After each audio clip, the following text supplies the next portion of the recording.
আপনি কি জানেন ফেরাউনের লাশ নিয়ে গবেষণা করতে গিয়ে একজন বিজ্ঞানী ইসলাম ধর্ম গ্রহণ করেছিলেন? ডক্টর মরিস বুকাইলি একজন খ্যাতিমান বিজ্ঞানী। তিনি ফেরাউনের লাশ নিয়ে গবেষণা শুরু করেন। গবেষণার সময় তিনি বিস্মিত হয়ে যান। হাজার বছর আগের এই দেহ কিভাবে কোনো প্রযুক্তি ছাড়া সংরক্ষিত আছে। তিনি পর্যবেক্ষণ চালাতে থাকেন।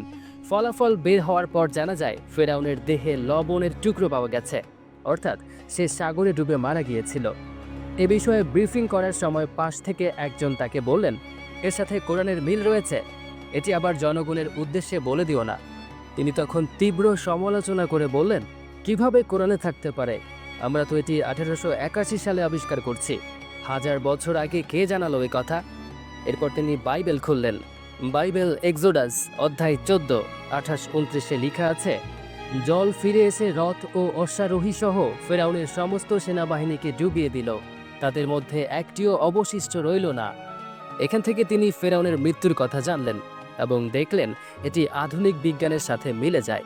কিন্তু একটি প্রশ্ন থেকেই গেল, তবে ফেরাউনের লাশ কিভাবে সংরক্ষিত হয়েছে? এ কথা তো বাইবেলে নেই। এরপর তিনি আরব দেশে যান। সেখানে কোরআন নিয়ে গবেষণা করতে গিয়ে তিনি অবাক হলেন। আল্লাহ তাআলা সূরা ইউনূসের আয়াত নম্বর 90-92 বলেন, আজ আমি তোমার দেহকে সংরক্ষণ করব, যাতে তুমি তোমার পরবর্তীদের জন্য নিদর্শন হয়ে থাকো। এখানে তিনি সত্য উপলব্ধি করেন, বিজ্ঞান শত সহস্র গবেষণার পরে যা জানতে পেরেছে তা আল্লাহ তাআলা মানবজাতির জন্য 1400 বছর আগেই মহাসত্য আল কোরআনে জানিয়ে দিয়েছেন। তিনি স্বীকার করেন, কোরআনের এই সত্য কোনো মানুষ বলতে পারে না, এটি আল্লাহর পক্ষ থেকে অবতীর্ণ কিতাব। আল্লাহ যাকে ইচ্ছা সম্মানিত করেন আর যাকে ইচ্ছা লাঞ্ছিত করেন। তিনি মরিস বুকাইলিকে সত্য বুঝার তৌফিক দিয়েছেন।